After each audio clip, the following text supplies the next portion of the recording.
Old Enough to Die. Vanity Fair, June 1999. The United States of America executes its own children. What is wrong with that sentence? Well, nothing factual. We may differ about whether the formative years are an age of innocence or experience, but a whole body of law establishes and defends certain age limits below which one is considered a child. And 73 such children have been growing old under sentence of death in American prisons as I write. William Blake, who perhaps excelled all other authors in his rage against cruelty to the young, put his little boy lost in the experience section of his songs of innocence and of experience. The weeping child could not be heard, the weeping parents wept in vain. They stripped him to his little shirt and bound him in an iron chain, and burned him in a holy place where many had been burned before. The weeping parents wept in vain. Are such things done on Albion shore? Albion Shore, an antique name for England, was in the 18th and 19th centuries, famous for two things: intense sentimentality about images of innocent children, and extreme ruthlessness in the sexual and commercial and penal treatment of the very young. We shake our heads now at the obviousness of this hypocrisy. But here's what happened to George Stinney in Clarendon County, South Carolina, on June the 16th, 1944. At the age of 14, weighing 95 pounds and standing 5 feet and 1 inch, he was lashed into an electric chair and a mask was put over his face. He was then given a hit of 2,400 volts. The mask, which was perhaps too big for him, thereupon slipped off. The witnesses saw his wide-open and weeping eyes and his dribbling mouth before another 2 jolts ended the business and fried him for good. They may not have burned him in a holy place, but it was a reverent state occasion, and you can bet there was a minister on hand to see fair play done. But you say, this kind of thing doesn't go on anymore. That's true, up to a point. On Albion Shore it certainly doesn't, nor are juveniles sentenced to death in any other European nation. Since 1990, indeed, only 6 countries have executed juvenile offenders: Iran, Yemen, Pakistan, Saudi Arabia, Nigeria, and the United States of America. The United States, as you may be interested to hear, left the silver and bronze medals to be divided among those other fine contenders, keeping the gold for itself, both by conducting the most executions and by having the largest number of juveniles awaiting extinction on death row. Now, exactly what kind of village does this take? I can scarcely scan the press without learning that our kids are in need of more protection. In their name, I'm supposed to have my internet access and my cable TV more closely supervised. It will be years until I can send my teenage son out to buy my whiskey and my tobacco supplies, and years until he can buy his own. You can't vote or be impaneled on a jury or sign up to be all you can be in Kosovo until you're at least 18. But if you step far enough out of line, the protections that safeguard the minor are abruptly withdrawn, and the state will snuff you out like an old sow that eats her farrow. On the whole, and in most states of the Union that rely on the death penalty, you need to be at least 16 to hear a judge instruct the proper authorities to take your life. But Governor Gary Johnson of New Mexico and former Governor Pete Wilson of California are impatient with this kid-glove leniency. They have toyed with the idea that 8th graders be brought within the tough-love embrace of the gas chamber and the lethal injection. Johnson, by calling for the execution of 13-year-olds, and Wilson, influenced no doubt by California's laid-back style, by suggesting that the authorities wait only until the perp is 14. Let's try not to be sentimental, or rather, let us see what happens if we are not. Teenagers can be hell, and they have attained the age of reason, if not responsibility. Most adults, reviewing the molten years of their own puberty, can think of at least one occasion where they really needed a break or a second chance, and where their lives and careers might have been literally as well as figuratively over if they hadn't had one. Get me out of this, and I swear. But then most people manage to get by without turning a 44 on their folks, and without, as young Master George Stinney was said to have done, murdering an 11-year-old girl.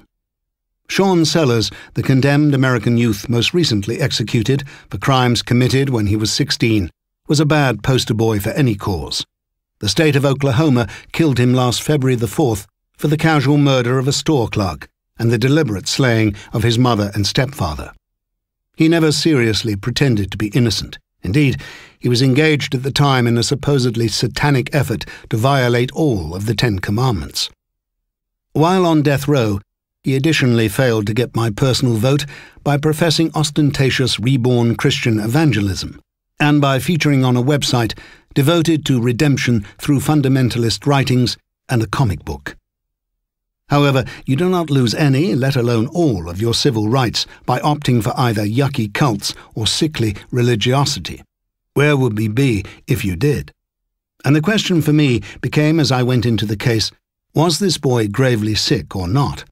There is, after all, a legal and moral presumption against executing even adults who are insane. Anyone who's been involved with a death row prisoner knows the piercing yet dull sense of pity and shame that descends. It's always the same. The family background that makes you want to weep. The home usually festooned, as in the Sellers case, with deadly weapons. The educational and cultural level that would raise eyebrows in Calcutta or Bogota. The overworked public defender who had 2 dimes and 2 days to make his case. The absence of any useful teacher or priest or shrink or counselor until it was too damned late. The occasional thoughtful relative who puts up some dough, the endless hearings and rehearings, and then the long dreary wait for a stay of execution that becomes a torture if it comes at all. Sometimes at the last minute, an intercession from a celebrity or a certified moral authority, and then the tawdry ritual with the needles or the gas or the electric current, and then on to the next. Often abandoned as an infant by his truck-driving mother and stepfather, his maternal grandfather took his side at trial, and introduced to Satanism by one of his many babysitters, Sean Sellers seems to have suffered from a childhood brain lesion and from multiple personality disorder. Bob Ravitz, the public defender who represented him, was allowed by the state $750 to pay for an expert witness, but on this princely scale wasn't able to afford a proper psychiatric evaluation. The extent of the boy's disorder, several different styles of handwriting, several different names for himself, various delusions, even the ability to switch from left to right-handedness, was not discovered until he'd been on death row for an awfully long time. But the whole point of the appeals procedure and the whole justification for the grisly business of warehousing condemned people is to avoid a miscarriage of justice. In 1992, 6 years after his trial, a panel of 3 physicians administered a quantitative electroencephalograph test to the boy, who had become a legal adult while in prison. They discovered the traces of the childhood brain injury, the presence of several alter personalities, and the strong likelihood, therefore, that Sean Sellers had not in any sense attained a condition of criminal responsibility when he was tried and convicted. Here comes the part that causes me to make a low and growling noise, even as I reread it for the 10th time. In February 1998, the United States Court of Appeals, 10th Circuit, finally heard the medical and psychiatric evidence that had gone undiscovered at the initial arraignment. The 3 judges wrote the following opinion. Although troubled by the extent of uncontroverted clinical evidence proving petitioners suffer from multiple personality disorder, now and at the time of the offences of conviction, and that the offences were committed by an alter personality, we are constrained to hold petitioner has failed to establish grounds for federal habeas corpus relief.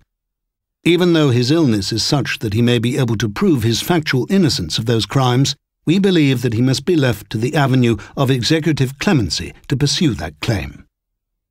So, a sober panel of robed figures calmly reviewing the life and death case of a disturbed child determines in writing that said child may be factually or technically innocent, but further determines that this is not really any of its business. The Federal District Court in Oklahoma had briefly considered Sean Sellers' case in light of Clinton's newly minted Anti-Terrorism and Effective Death Penalty Act, AEDPA. This brave new law says that if you don't present your exculpatory evidence by a given date, then you are too late, mate. However, it wasn't this provision that doomed the appeal or its successor pleas in higher courts.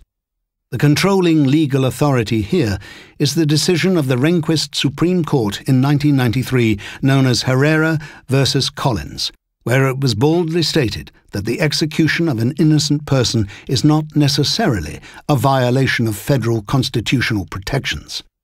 This February, Sellers was led out of his cell and put down like a diseased animal.